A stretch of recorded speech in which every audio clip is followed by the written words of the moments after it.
Hello students, how are you all? I hope you all are fine.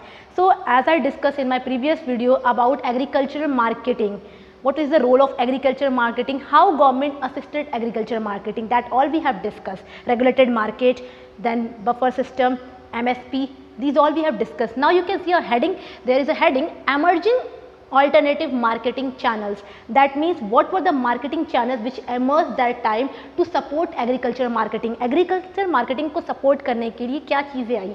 So that was emerging alternative marketing channels. You can say a ray of hope, आशा की किरण. So farmers can see that now they can move ahead beyond and can sell their crops. So what was that? That was direct sell by farmers to consumer. One was direct sell. Direct sell means farmers directly contact to consumers and can sell their produce. Another one was direct sales contract with farmers. Then next was contract, on contract basis the sale was done with the farmers. Now next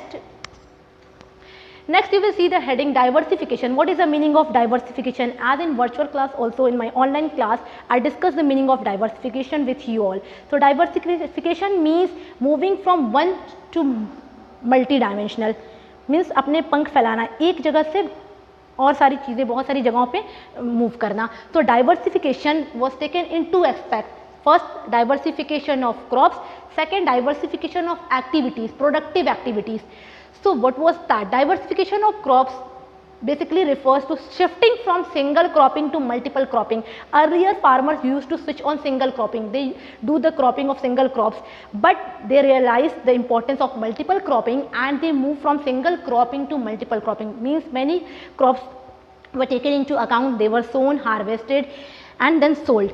This leads to transfer from subsistence farming to commercial farming.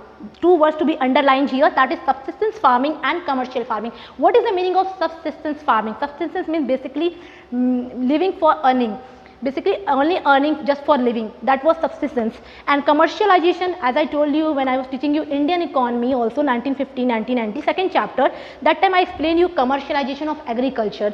What was actually commercialization of agriculture? So commercial farming means now the produce was not only for farmers, that means their production was enough, they produced surplus, there was surplus production that they can sell in market, and that is called commercialization. So commercialization can take place. Now there was commercial farming. So what does it lead? It leads to minimize the risk of price fluctuation. Price fluctuation means the risk, every time farmer bear the risk that price can fluctuate, that means it may go down or it may rise. So sometimes which was advantage for them and most of the time it was disadvantage for them. So now they are risk free. This has minimized the risk of price fluctuation as a monsoon failure. It means if there is no monsoon, then also they do not have to rely or dependent on monsoon for the crops, as they were doing multiple cropping and they were having enough produce to sell in the markets and to earn. So this was diversification of crops. Now productive activities. Productive activities means basically in what happens in village areas, the basic earning is from agriculture, but now what, they move from agriculture to non-agricultural activities. So what was that? Shifting from crop farming to non-farming activities. Non-farming activities include animal husbandry. Animal husbandry, as I discussed, rearing of animals. In a very simple language you can understand, it's rearing of animals. Fisheries, horticulture. Horticulture, what is horticulture? Horticulture is production of food crops, vegetables, etc. That means shifting from agriculture to horticulture. Animal husbandry. Now let us see one by one each points. It was important area of employment different from crop farming. That means animal husbandry was yet another employment sector which is different from crop farming. Now the people who were living in rural areas, they were not only dependent on crop farming or agriculture, rather they shifted their employment sector, that was animal husbandry. It acts as a supplement income. What is supplement? Supplement here means extra income. It was a boost in their income. Then increase of livestock farming in arid areas. Arid areas means dry areas. So this also increased, there was increasing of livestock farming.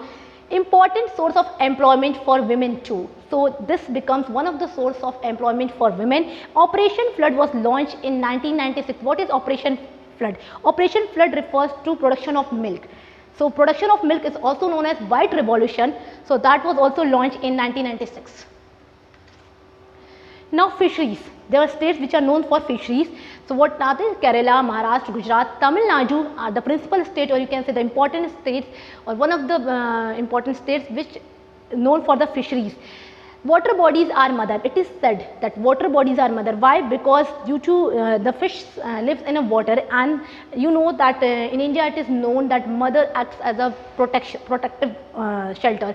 So what does mother do? She protects you from all kind of miseries whatever you are going to face. So in the same way the fish was protected only under water bodies. That is why water bodies are considered as mother and provider for fisheries. This factor contribute merely 2% of GDP.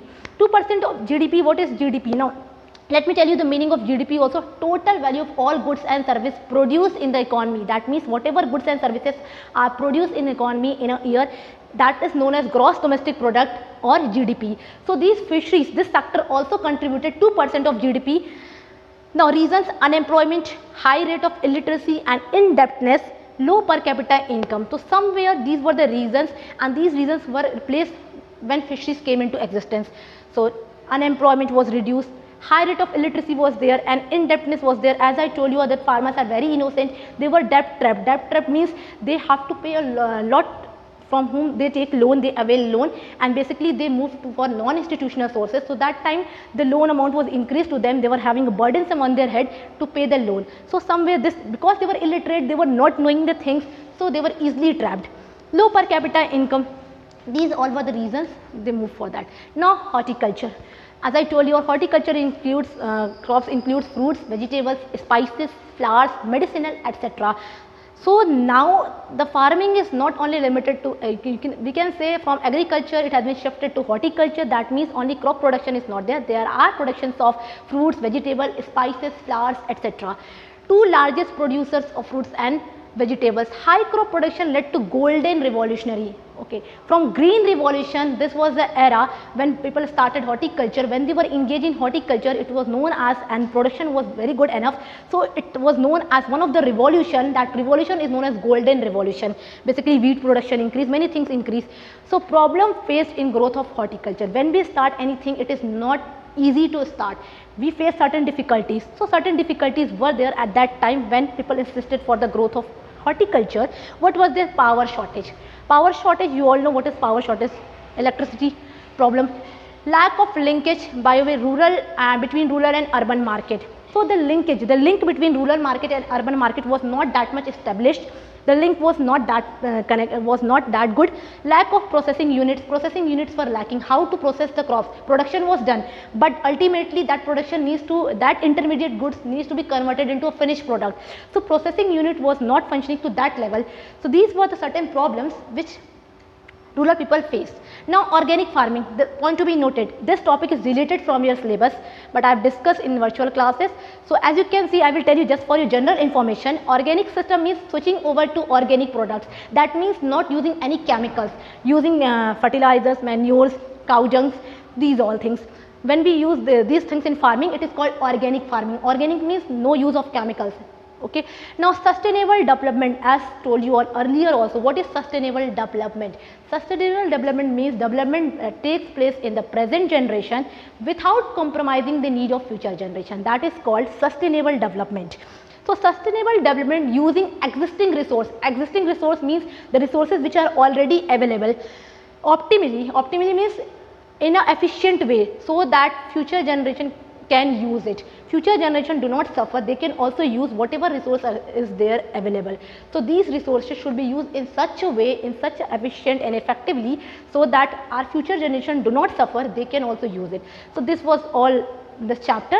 Now the chapter ends. Go through the videos, and if you have not seen any of the single videos, you will miss the content. So for this you have to go through the series. There are different series, and this was the last series. So thank you students, I hope you will like it. Thanks to all the viewers.